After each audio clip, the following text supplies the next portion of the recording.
Hi, I'm Peachy Keen and I'm here to tell you a little bit about solitary backyard bees. For the past year, I have been turning my ugly little backyard suburban plot into a pretty sizable vegetable garden. And with natural pollinators at an all-time low, especially in the suburbs where a lot of pesticides are used that aren't very bee friendly, I decided to welcome my own bees into my backyard. So this is a bee hotel, and this is a really simple one. It's pretty small, and I actually got a late start to it.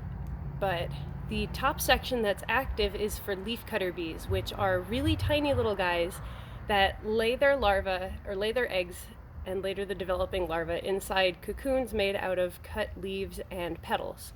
And they stuff them in these tiny tubes where they'll incubate for a year and they will emerge around this time next year.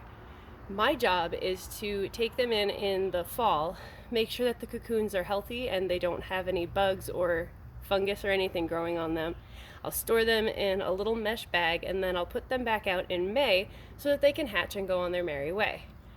The same thing would go for this bottom set, which is for a larger type of bee called a mason bee. Also solitary, it doesn't live in colonies like honeybees do, but they'll come and they'll lay their eggs inside of these tubes and then pack the openings with mud.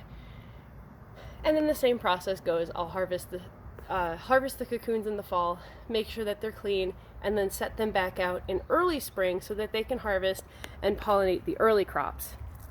And that's a little bit of easy backyard beekeeping.